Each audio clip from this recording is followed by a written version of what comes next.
Salve, salve pessoal! E aí? Como é que vocês estão, beleza? Gente, estamos aqui para mais um episódio do nosso Clube do Livro e hoje falarei com vocês sobre um livro que me surpreendeu. Eu não esperava tanto assim por ele. Eu já queria lê-lo há bastante tempo, mas quando realmente resolvi comprá-lo logo no início da pandemia e lê-lo, me surpreendeu bastante, positivamente, e é por isso que ele ocupa a terceira posição na lista dos livros do nosso Clube do Livro. O primeiro, se você ainda não assistiu, vou deixar o link aqui em cima, é o Sapiens, que para mim é o Pelé dos livros, que todo mundo deveria ler. O segundo deles foi o Criação Imperfeita, do Marcelo Gleiser, vou deixar o link aqui também para quem não assistiu, que foi um livro transformador para mim, pessoalmente falando. E o terceiro deles, hoje, eu trago aqui para vocês A Dança do Universo, novamente do Marcelo Gleiser. Antes de mais nada, eu preciso falar com vocês sobre essa capa maravilhosa desse livro. Essa capa aqui é um quadro de Van Gogh, é um pedaço do quadro de Van Gogh, Noite Estrelada.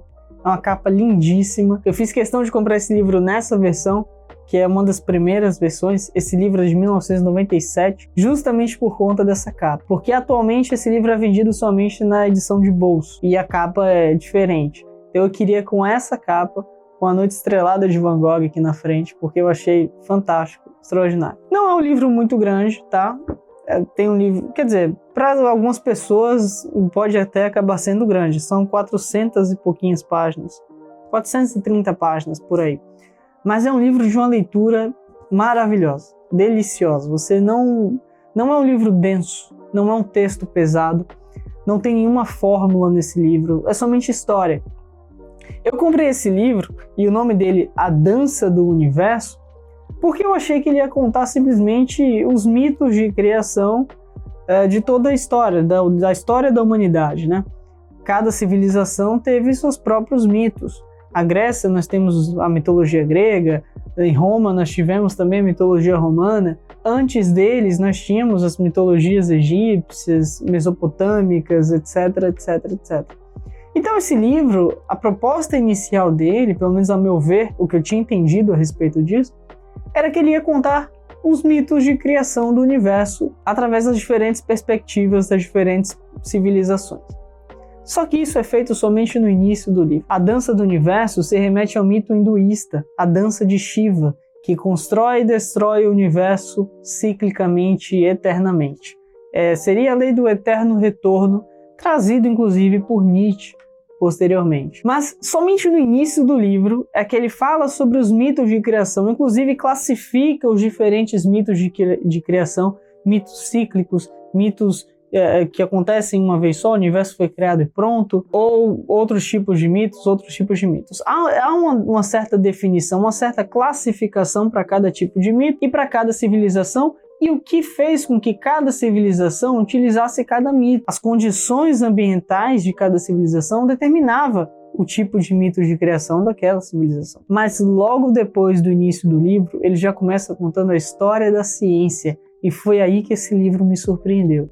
Vocês devem imaginar, já li diversos livros sobre história das ciências. O mais famoso deles, eu acredito que a maioria de vocês já saiba qual é, Uma Breve História do Tempo, de Stephen Hawking. Não chegou nem aos pés desse daqui, acreditem. E é um livro escrito por um brasileiro, físico, Marcelo Gleiser. Eu já falei sobre ele para vocês no vídeo anterior. Quando ele começa a falar sobre a história da ciência, ele traz detalhes e traz uma história que te prende à leitura. Ele começa com a história dos gregos, Demócrito e Leucipo, que trouxeram a ideia dos átomos, né? Eles eram os atomistas, e as teorias que surgiram a partir daí. Passando, é claro, pela fase obscura, cientificamente falando, da Idade Média, foram 10 séculos de pouquíssima produção científica, até chegar no Renascimento, com Michelangelo, Leonardo da Vinci, Galileu Galilei, Copérnico, Tycho Brahe, Kepler. E é interessante que ele traz a história de cada uma dessas personagens. Claro, ele não entra em detalhes da história de Leonardo da Vinci e Michelangelo, isso sou eu que estou trazendo. Mas ele traz detalhes da história de Copérnico, da história de Kepler, da história de Tycho Brahe, de Newton. Então você tem dentro desse livro mini biografias das grandes personagens que fizeram parte do nascimento da ciência. Porque apesar do período ser chamado de renascimento, eu preferiria chamá-lo de neonascimento. seria um novo nascimento da ciência. A ciência surge como filosofia na Grécia, o pensamento crítico, a interpretação dos fenômenos naturais naturalmente e não mitologicamente, mas é durante o Renascimento, com os instrumentos que Galileu tinha, com a matemática de Tycho Brahe e de Johannes Kepler, com a genialidade de Newton, que surge a ciência como a conhecemos hoje. Surge o método científico, que surge o empirismo, que surge o ver para crer e não o crer para ver. Então, durante o Renascimento, com todas essas personagens, Marcelo Gleiser detalha toda a história de cada personagem, a biografia de cada personagem, o que levou cada personagem a descobrir o que descobriu ou a revolucionar o que revolucionou. Ele traz também questões importantíssimas da história da ciência, a dualidade onda-partícula, a radioatividade, por que a física quântica é tão estranha para nós, quando ele fala no final do livro um pouquinho sobre a física moderna. Marcelo Gleiser descreve a relatividade, ele explica a relatividade de forma genial, muito simples e sucinta. É um livro para o público geral, não é um livro técnico. Como eu já disse, não tem nenhuma fórmula nesse livro. É um livro para quem busca conhecer a ciência, para quem busca saber sobre a história da ciência, para quem se interessa por ciência.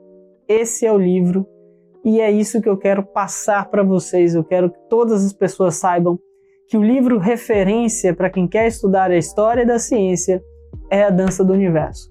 É de longe o melhor livro que eu já li sobre a história da ciência. É fascinante. A forma como Marcelo Gleiser escreve é sensacional. Ele consegue te prender a leitura de um jeito prazeroso.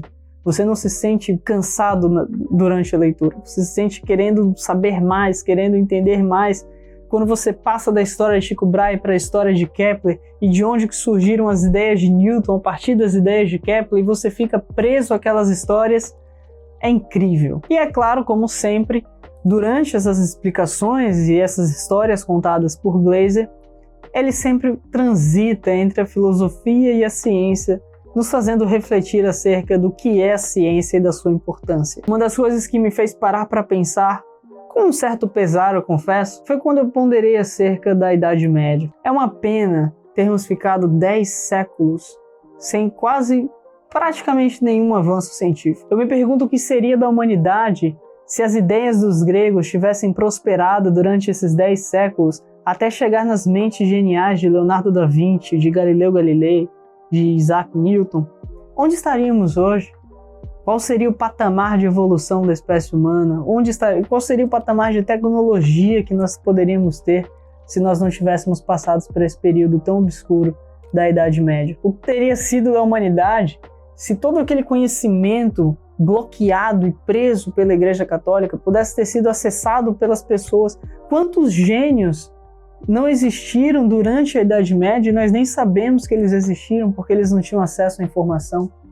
Quantos Leonardo da Vinci, quantos Albert Einstein, quantos Isaac Newtons existiram durante a Idade Média, porém não prosperaram porque não tinham acesso à educação. É uma pena. Mas tudo acontece como tem que acontecer, então consideramos a ciência como nascendo ali durante o final do século XV e início do século XVI, com Galileu, Copérnico, Brahe, Kepler, Newton, e chegamos até onde chegamos com Bohr, Planck, Einstein e a física moderna. E para finalizar esse vídeo, eu queria citar alguns trechos que tem aqui bem no finalzinho do livro que eu acho bastante relevantes para todo esse contexto aqui desse livro. Na página 358, nem é tão no final do livro assim, ainda falta um pouquinho, ó, ele fala um trecho aqui que eu acho bem interessante, que ele diz assim, ó: se não forçarmos nossos limites, como poderemos expandir nossas fronteiras? O risco é o melhor amigo da curiosidade. Como eu falei, durante todo esse livro ele vai trazendo esses pingos de reflexão para a gente acerca da ciência, da importância da ciência. E aqui fala exatamente sobre isso. Se não forçarmos nossos limites, o nosso conhecimento, até onde o ser humano pode chegar, como podemos expandir as nossas fronteiras? Como podemos evoluir como espécie?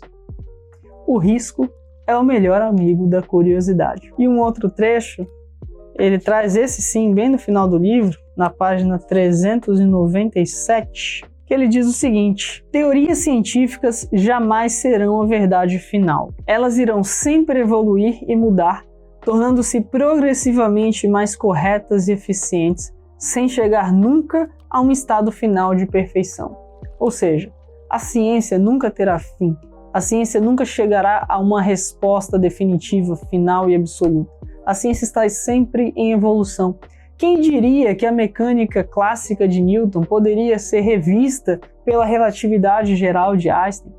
Quem diria que a física quântica nos mostraria fenômenos que para nós até então seriam impossíveis de acontecer no nosso mundo macroscópico?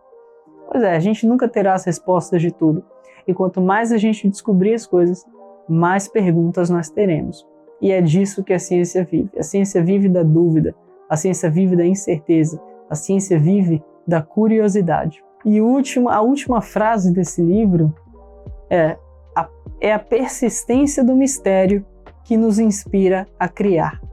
É exatamente isso. Enquanto nós não soubermos de todas as coisas, nós continuaremos criando teorias, criando fórmulas, criando ciência. E sabe qual é o melhor de tudo isso? Nós nunca saberemos de todas as coisas. Espero que vocês tenham gostado desse vídeo. Espero que vocês tenham sido convencidos a ler esse livro fantástico. Se você gostou, por favor, deixa o like aqui embaixo, se inscreve no canal, ativa o sininho para não perder nenhuma novidade. E é isso, compartilhe com seus amigos e leiam. Aqui na descrição do vídeo eu vou deixar um link da Amazon para quem quiser adquirir o livro.